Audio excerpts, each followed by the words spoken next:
Thank you so much, Rob. And you're right about the COVID crisis having so many layers. And I also wondered what things you might anticipate related to the really long winter break that we anticipate, and then the Yeah. lack of breaks that we anticipate in the spring semester.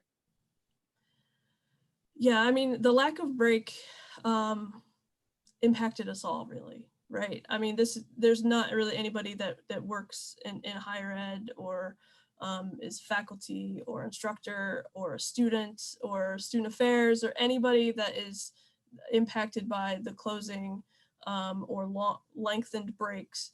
Um, we all are struggling with that. We use these shorter breaks, all of us do, to sort of reset and refocus and catch our breath and gather ourselves so that we could push through the end of the semester.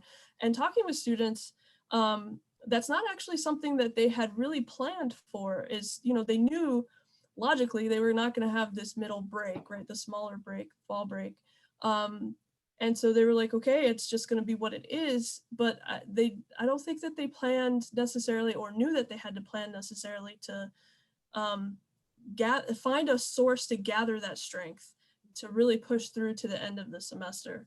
And so not having the shorter break in between, especially if you're a college student that is a sophomore, junior, or senior, so you've become accustomed to having that break, to suddenly not have it. Like, a senior, I had one senior tell me, I've done this for 3 years. I know what to expect coming in.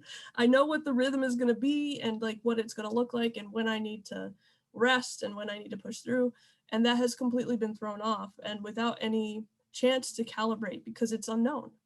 So we could never calibrate for it, right?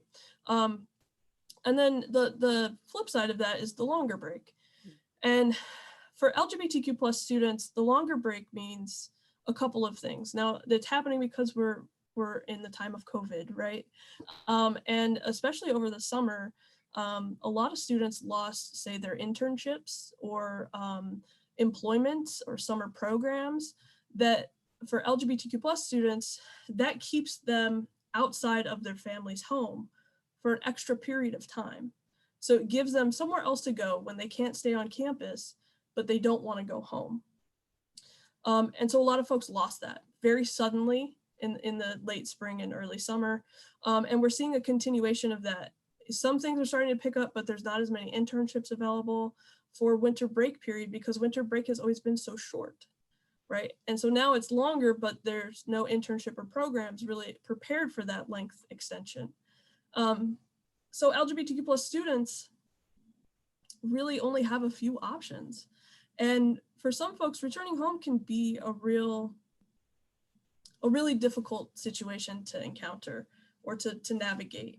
Not all LGBTQ students obviously have these types of home dynamics. Some of them are affirming places for LGBTQ plus students. So I don't want to set that as the story that is true for all LGBTQ plus students, because that's not the case. But for many, especially non-binary and trans students, you return home to a situation where maybe you are forced to use your dead name again, and your dead name being the name that you were given at birth, that maybe you don't use or identify with, or it has a connection to trauma for you. But your family may insist on using it or not recognize a different name that you use for yourself.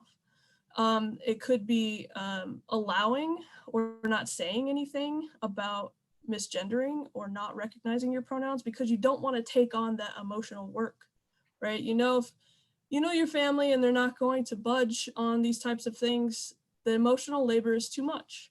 And so oftentimes folks, and this isn't just students, but these are LGBT folks broadly, will choose to just not deal with that because it's too much work, it's too much emotional labor.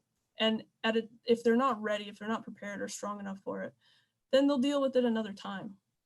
So you have young people going home to having to use dead names, people using their pronouns that are not theirs, using usually pronouns that are associated with their sex assigned at birth. Oftentimes, you have to start using again or wearing clothes that align with the gender or sex identity that you were, or the sexes that you were assigned at birth. And for some folks, that is not an affirming way to live. That is not how they express their gender identity fully. And so all of these things mean that students have to cut parts of their identity off, shut them off, and can never be fully authentically present at home, because that's not a place where they feel comfortable to do that or are capable of doing it, right? And so you often have, so this often happens after summer break, is that students will come back to campus and they've then spent 3 months living through a home environment where they've had to completely shut off parts of their identity or who they are or how they cope. They compartmentalize things. And so when they come back to campus, back to an affirming space, and they have the supports that can help them, there's a bit of sort of relaxing and also readjusting and trying to make the shift back to campus and dealing with whatever happened over summer break. And that was just summer break in the past, right? And again, you could supplement some of that time with like internships and that type of stuff. But now we have summer break and winter break that's happening. And while winter break isn't quite as long, it's still a lot longer than what folks are used to. And so people are living through situations that just aren't mentally healthy for them, that aren't physically healthy. I do have one student that I'm working with. I have been working with them for about a year.